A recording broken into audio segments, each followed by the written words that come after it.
Hollywood star who brought Dennis the Menace to life. From ABC News World Headquarters in New York, this is World News Tonight with David Muir. Good evening. It is great to start another week with all of you at home. We do begin tonight with the wild swings on Wall Street. The Dow with the biggest one-day point swing ever, dropping more than 1,700 points in the opening minutes, and then coming back more than 2,500 points for a time, based in part on a false social media post saying the president would pause his sweeping tariffs. When the White House knocked that down, the Dow then dropping again. The dramatic swings today, the Dow closing down in the end 349 points, the S&P 500 closing down 11 points, the NASDAQ inching up 15 points. In the Oval Office late today, our Mary Bruce asking the president if he is in fact considering a pause for its tariffs, and how he answered right here. He did indicate the U.S. is now actively engaged in trade negotiations with Japan, but as you know, there are many more countries on this list. And when it comes to China, President Trump appearing willing to escalate the trade war tonight, now threatening China. China had responded to President Trump's 34% tariff with the same number, a 34% tariff on U.S. goods coming into China. Now the president says China has until tomorrow to remove their additional tariff, or he'll add another 50% in tariffs himself. Tonight, right here, you will hear from American families and farmers concerned about all this, and what J.P. Morgan CEO Jamie Dimon is now saying about the tariffs and inflation here in the U.S. and the chance of a recession here in this country. ABC's Whit Johnson leading us off tonight. He's on Wall Street. Tonight, another wild day on Wall Street. The Dow with its largest point swing ever in one day, from 1,700 points down, then swinging up more than 2,500 points, and then back, ending the day down nearly 350 points. All of this driven by President Trump's tariffs and growing uncertainty about whether there could be any off-ramp. Investors and millions of nervous Americans over higher prices and shrinking 401ks, waiting to hear if President Trump would pause or rethink the strategy. Our Mary Bruce asking the president. Your reaction to the markets today, and would you be open to a pause in tariffs to allow for negotiations? Well, we're not looking at that. We have many countries that are coming to negotiate deals with us, and they're going to be fair deals. And so far, the White House only talking about Japan engaged in any kind of active negotiation. The president posting on social media he spoke with Japan and then brought it up in the Oval Office as progress. And I said, one thing, you're going to have to open up your country, because we sold no cars, like 0 cars in Japan. And they sold millions of cars into our country. But Japan is just one of many countries slapped with steep tariffs by the president. And tonight, President Trump appears to be willing to escalate this trade war with China. Trump hitting China with an additional 34% tariff. And then China retaliating with 34% tariffs of their own. President Trump tonight says China has until tomorrow. If China does not withdraw that tariff, the U.S. will increase tariffs on China by another 50%. Bringing the tariffs on China effectively to more than 100%. The market hanging on the president's every word. This is a snapshot of the Dow since President Trump's inauguration, after dropping more than 15% since its record high, putting it into correction territory. Today, the Dow with dramatic swings when trading began dropping significantly, then sharply rising after a false post on social media gave investors hope that the president was considering a 90-day pause, only to sink again when the White House said the post was not true. And tonight, a hedge fund billionaire and vocal Trump backer during the election now saying this isn't what we voted for. Hedge fund manager Bill Ackman is urging the president to call a timeout, warning, we are heading for a self-induced economic nuclear winter, and we should start hunkering down, may cooler heads prevail. And J.P. Morgan CEO Jamie Dimon warning in his annual letter to shareholders, the recent tariffs will likely increase inflation and are causing many to consider a greater probability of a recession. His firm already raising the risk of recession to 60%. If this continues on the path it is, without any pause or any kind of a negotiation, we are going to see this, and the implications could be major. Americans like retired auto worker Jim Peterson from Michigan worried about their 401ks. There's nothing I can do. I'm just watching it crash. It's very alarming. And now some Republicans in Congress feeling the pressure back home, looking to rein in the president's tariff authority. 7 Republican senators, including the former Majority Leader Mitch McConnell, signing on to a bipartisan bill that would require the president to notify Congress of new tariffs that Congress would need to approve within 60 days. A similar bill in the House, brought by moderate Nebraska Republican Don Bacon, neither likely to pass, and President Trump saying he would veto it.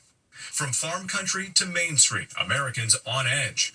Tony Thompson is a fourth-generation farmer in Iowa. Putting tariffs on that, like when margins are already tight, we're increasing the stress on us as growers. Louise and Vance Emke have been farming in western Kansas for over 50 years. Where are we going? Everybody's asking them. And David, tonight the Treasury Secretary says that up to 70 countries have approached the Trump administration eager to discuss these tariffs, but says President Trump wants to achieve maximum negotiating leverage, and then he may be willing to talk.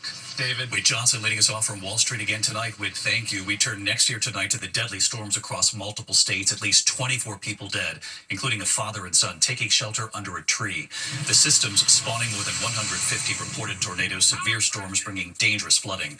Today, 60 people rescued from a hotel surrounded by water by boat. Ginger Z has the forecast, and Alex Perez from Kentucky tonight.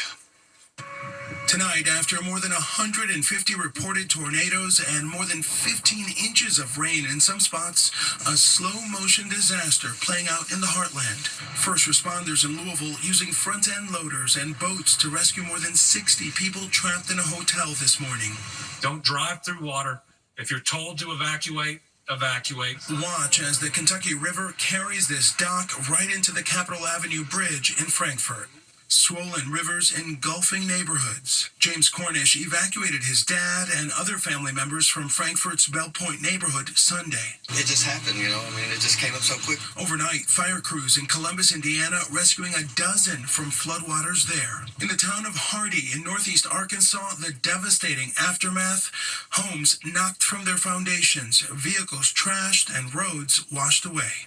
The death toll rising throughout the region. At the Bull Creek Golf Course in Midland, Georgia, a father and son were killed by a falling tree they had taken shelter under during the storm. 2 of the more than 20 deaths reported from this system.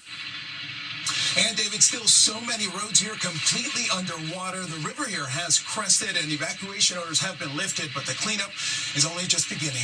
David? What a remarkable scene there behind you. Alex, thank you. Let's get right to Chief Meteorologist Ginger Z with the forecast tonight for us. Hi, Ginger. Hi, David. That front is still with us, day 5 or 6 now, and it is just a couple hours until we get rid of it. But until then, a damaging wind threat in North Carolina, Wilmington, Fayetteville, and Myrtle Beach in South Carolina. Once that's passed, just seeing what it left in its wake, more than 15.5 inches. Some of those parts of western Kentucky had their wettest 4-day periods on record. And this is what happens days after. The rivers still rise in some places. That's why you see all the red on the map from southern Indiana right down into Mississippi and Louisiana. Those are all the creeks and rivers that are still on the way up, or at least have crested. And behind this, extremely cold, sub-freezing here, New York City, Wednesday morning, David. Ginger, thank you. We'll see you first thing in the morning on GMA. We turned out of the plane trying to make a landing in Oregon, going off the runway, then crashing into the water. The passengers rescued. Here's Trevor Ault tonight. Tonight, a dangerous landing in Oregon, sending a plane skidding off the runway into the water, injuring everyone on board.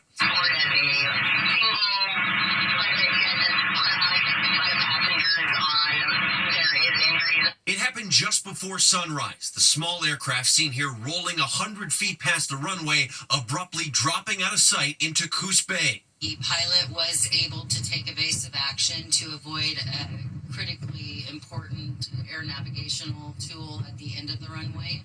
The air traffic controller puzzled when he couldn't spot the plane. I did hear him earlier on the radio checking in for the ILS, but I don't see him on the ramp at all. The fire department says they were alerted by an automated crash notification sent from the iPhone of a person on board. Rescue workers pulling passengers to safety on a boat. David, it's not yet clear what caused this plane to skid off the runway. The FAA and NTSB are now investigating. David, Trevor Ault reporting tonight. Trevor, thank you. We turn next this evening to the measles outbreak here in the U.S. A second child has now died from the measles. Tonight, Health and Human Services Secretary RFK Jr. has traveled to Texas for the funeral. Kennedy is a longtime vaccine skeptic. and what he's saying now about the measles vaccine. ABC's Maria Villarreal from Texas. With cases of the measles surging, Health and Human Services Secretary Robert F. Kennedy Jr. traveling to Texas for the funeral of 8-year-old Daisy Hildebrand, the second unvaccinated child to die of the measles during the state's worst outbreak in 30 years. Vaccine experts say it's avoidable. Vaccination is how we could have protected our children so that we would not have had the first 2 childhood deaths. In Texas, Kennedy, a longtime vaccine skeptic who has faced criticism for downplaying the risk of measles, appeared to offer support for the vaccine, saying the most effective way to prevent the spread of measles is the MMR vaccine.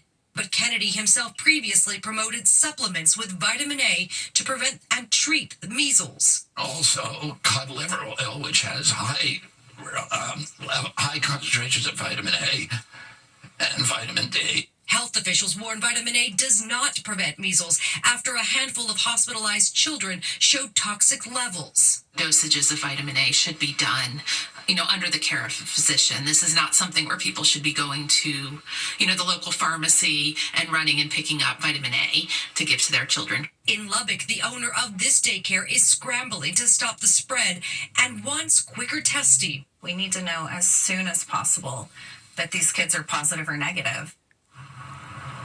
David, the CDC is now sending a second team here to Lubbock to help with that measles response. And tonight, another headline from Kennedy and the EPA. They right now are saying they are reviewing the science behind fluoride in the public water system, signaling the possibility of some major change across the country in the near future. David? Maria Villarreal in Texas for us tonight. Maria, thank you. We turn now to that remarkable scientific breakthrough. 13,000 years after the last dire wolf walked the earth, scientists say they've now brought them back. Here's our chief national correspondent back up and with the video tonight. Tonight, a howl 13,000 years in the making. In a first for science, biotech company Colossal Biosciences says it brought the extinct direwolf back to life, a species that hasn't walked the earth since the Stone Age. The direwolf is the first de-extinct species. Well known from HBO's hit show Game of Thrones, ABC News given exclusive access into Colossal's lab in Dallas, where scientists are using genes from gray wolves to create dire wolves. We've taken a gray wolf genome, a gray wolf cell, which is already genetically 99.5% identical to dire wolves, and we've edited those cells at multiple places in its DNA sequence to contain the dire wolf version of the DNA. That animal looks like a dire wolf, it will behave like a dire wolf, and it is a dire wolf. Now, 7 months old, dire wolves Romulus and Remus eating well and getting bigger every day. And David, the company tells us they're not stopping there. They plan to have woolly mammoths roaming the earth again by 2028. But critics argue that this de-extinction could harm fragile ecosystems. David, yeah, the images are really something, Matt. Thank you. Now to the U.S. and Iran. Tonight, President Trump saying the U.S. will hold direct talks with Iran involving its nuclear program. The talks to be held this Saturday. The two countries have had no direct talks since Donald Trump withdrew from the nuclear deal with Iran back in 2018. Tonight, President Trump saying if the talks aren't successful with Iran, quote, I think Iran is going to be in great danger. When we come back here tonight, we have learned of a horrific accident on the assembly line. An American auto worker is killed and how this happened in a moment. Also tonight, we remember the actor behind Dennis the Menace. And look at the images tonight, the never-before-seen home videos of Paul Newman and his children. Well, tonight, his daughter joined us right here and what she's hoping you'll do in honor of her dad in a moment. In Michigan, authorities investigating a horrific accident at a Stellantis plant in Dundee, about 50 miles outside Detroit. Police say a 62-year-old auto worker was killed after being pinned by a machine on the assembly line. The company tonight saying it is working with authorities during the investigation. When we come back here tonight, remembering the star who was Dennis the Menace, and then the remarkable video right here tonight, the never-before-seen home videos of Paul Newman and his daughter is right here with us tonight. To the Index, the star who was Dennis the Menace has died. Actor Jay North has died following a battle with colorectal cancer. Best known for his role as that TV troublemaker, friends say he had a heart as big as a mountain. Jay North was 73.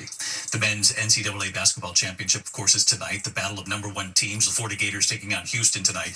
UConn winning the women's title last night, beating South Carolina, and 71-year-old head coach Gino Auriemma leading the team to a record 12th win. He says he has no problem with the players calling him Gramps. He says they're keeping him young.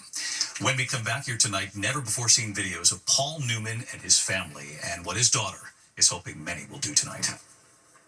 Finally tonight here, the never-before-seen videos of Paul Newman and his children, and tonight the one wish from his daughter.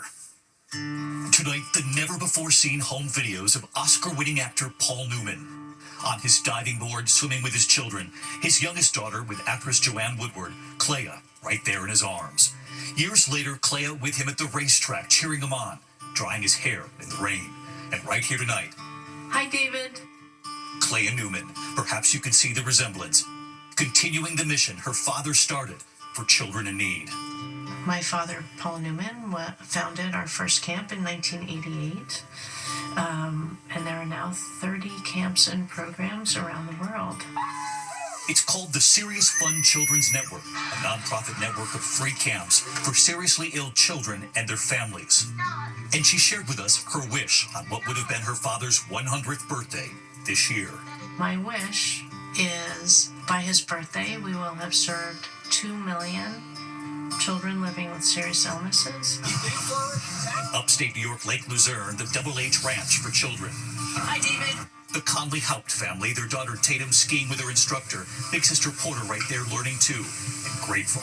The counselors here are amazing. We love to meet new people, and there's so many good activities. Hi, David. The Adriazola family has been coming for 5 years. Their daughter Morgan is visually impaired. Her mother Missy. This place is magical, and we look forward to coming back year and year and year again. Thanks, David. See you later. Bye-bye. Hi, David. And Bodhi Batarai with his volunteer ski instructor, Mick. It's fun and everything's adaptable. We make everything work for every different kind of person, and there's no challenge too big or too small. Tonight, the major fundraising effort right here in New York City, with the goal of adding 10,000 new volunteers to their camps. They say they're counting on Americans across this country to help with the next generation of children in need. My hope for the future is that we serve 2 million more in 10 years. If there was one thing that he wanted to be known for, even more than his movies, our Serious Fun camps. To him, I think this was truly his legacy. It was Paul Newman's dream, and our thanks to Clea tonight. If you'd like to help, you can go to seriousfun.org. I'm David Muir. I'll see you tomorrow. Good night.